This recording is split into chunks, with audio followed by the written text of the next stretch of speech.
নমস্কাৰ নতুন এটা ভিডিঅলে সকলোকে স্বাগতম জনাইছো কিন্তু এটা বহুত দুখৰ খবৰ সেই দুখৰ খবৰটো কি জানেনে এবাৰ ইছলাম ধৰ্মী লোকসকলে বিজেপি চৰকাৰক ভোট দিবলৈ নাপায় আৰু কোনোবাই যদি ভাবিছে আমি মুখ্যমন্ত্ৰীকে ভোট দিম তেন্তে হলে দিবলৈ নাপায় এই কথা তেওঁলোকে নিজে স্বীকাৰ কৰিছে কাৰণ কিয় জানেনে তেওঁলোকে এবাৰ ইছলাম ধৰ্মী লোকসকলক নিপাত কৰাব আৰু সেই কাৰণে তেওঁলোকে কোনো মানে সেই বিলাক অঞ্চলত যি সকল নেকি ইছলাম ধৰ্মী লোকসকল আছে সেই অঞ্চলত তেওঁলোকে প্ৰাৰ্থী থিয় নকৰাই গতিকে সাৱধান আপোনালোকে যিমানেই একদম মুখ্যমন্ত্ৰীক মামা কৰি পেলাই যিমানেই যি নকৰক কিয় আপোনালোকে কিন্তু এবাৰ ভোট দিবলৈ নাপায় এই কথা তেওঁলোকে নিজে স্বীকাৰ কৰিছে গতিকে আপোনালোকক ইলেকশ্যনৰ সময়ত চাউল দালি এইবিলাক দিলে দিছে ইতিমধ্যে দিছে হেৰি কৰা বুলি কোৱা নাই দিয়া বুলি কোৱা নাই আৰু বহুত সকল মই কওঁ শুনক দেই এইখিনি এতিয়া কিছু সঁচা কথা ক'ব লাগিব আমাৰ তাতে দুজনমান ককায়ে কাম কৰিছিলে আৰু ককাইহঁতক মই সুধিছিলোঁ দেই মংগলদৈ ফালৰ হয় মই বোলো ককাই এইবাৰ আপোনালোক কাক ভোট দিব অহাবাৰ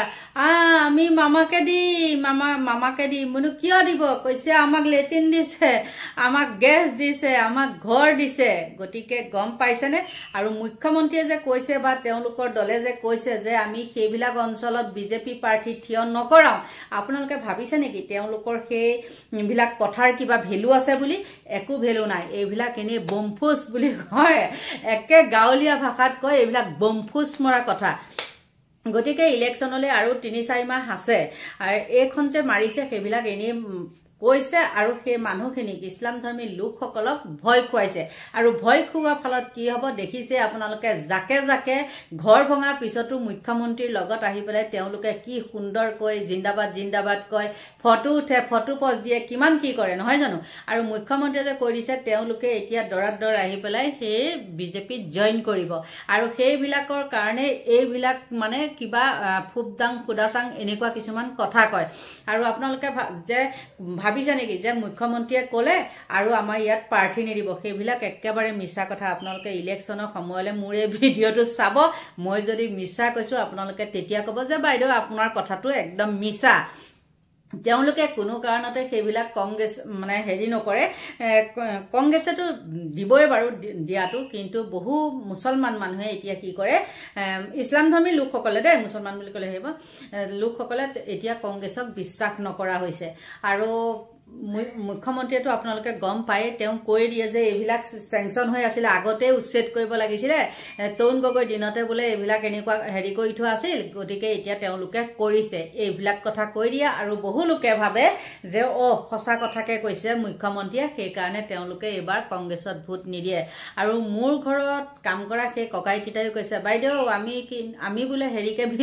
ভোট দিম মই কওঁ হে নিদিবি মুখ্যমন্ত্ৰীয়ে মিছা কথা কয় নাই বাইদেউ আমাক ইমান চাউল দিছে ঘৰ দিছে লেট্ৰিন দিছে লেট্ৰিননো কি দিয়ে আপোনালোকেতো দেখিছে কেইটা ইটা খাই আপোনালোকে চাবচোন ব্লক ইটা নে কি ইটা বুলি কয় চিমেণ্টৰ যে ডাঙৰ মই মানে দেখিছোঁ 2-3টামান লেট্ৰিন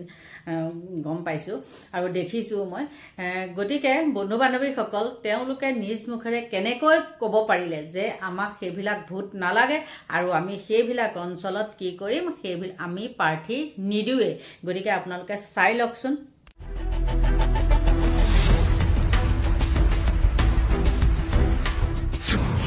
কি হ'ব বিজেপিৰ 2026ৰ ৰণকৌশল